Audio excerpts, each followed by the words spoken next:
James had not been out to push coaches or freight cars in the yard for several days. He was feeling miserable. Oh dear, he thought, I wonder how long I shall have to stay in the shed. Will anyone see my red coat again? Why did I go so fast that I made a hole in one of my coaches that had to be mended with, of all things, a passenger's bootlace? At last Sir Topham Hatt arrived. I know you are sorry, James, he said, and I know too that you want to be a useful engine. People are laughing at my railway, and I do not like that at all. I will try hard to do my best, said James. That's a good engine. There's nothing like determination. I want you to pull some freight cars for me. James was delighted and puffed away.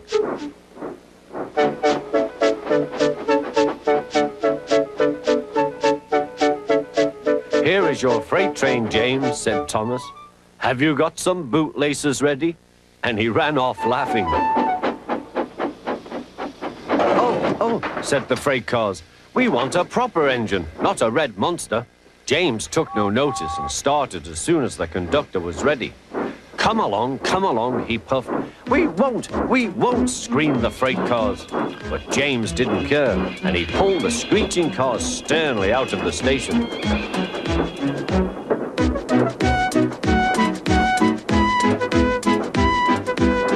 The cars tried hard to make him give up, but he still kept on. Sometimes their brakes would slip on, and sometimes their axles would run hot, and each time the trouble had to be put right. And each time James would start again, determined not to let them beat him. Give up, you can't pull us, you can't, called the cars. I can and I will, puffed James. And slowly but surely, he pulled them along the line. At last they saw Gordon's Hill. Look out for trouble, James, warned his driver. We'll go fast and get them up before they know it. Don't let them stop you. So James went faster, and soon they were halfway up. I'm doing it, he panted. Will the top never come? Then, with a sudden jerk, it all came easier. I've done it, he puffed. Hooray, it's easy now. But his driver shut off steam. They've done it again. We've left our tail behind. Look, the last cars were running backwards down the hill. The coupling had snapped, but the conductor stopped the cars and got out to warn approaching engines. That's why it was easy, said James, as he backed the other cars carefully down. What silly things freight cars are. There might have been an accident. Shall I help you, James? Called Edward. No, thank you, answered James. I'll pull them myself. Good. Don't let them beat you. You're doing well, whistled Edward, as James slowly struggled up the hill.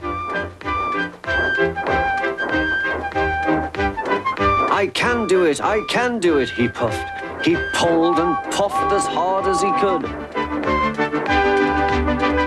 I've done it, he panted.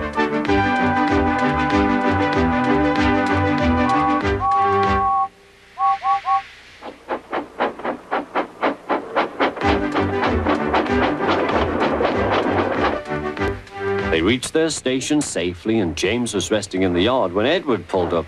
Peep, peep, he whistled. Then James saw Sir Topham Hatt. Oh dear, what will he say, he asked himself. But Sir Topham Hatt was smiling. I was in Edward's train and I saw everything, he said.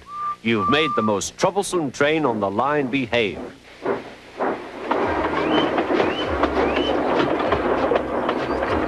After that, you deserve to keep your red coat.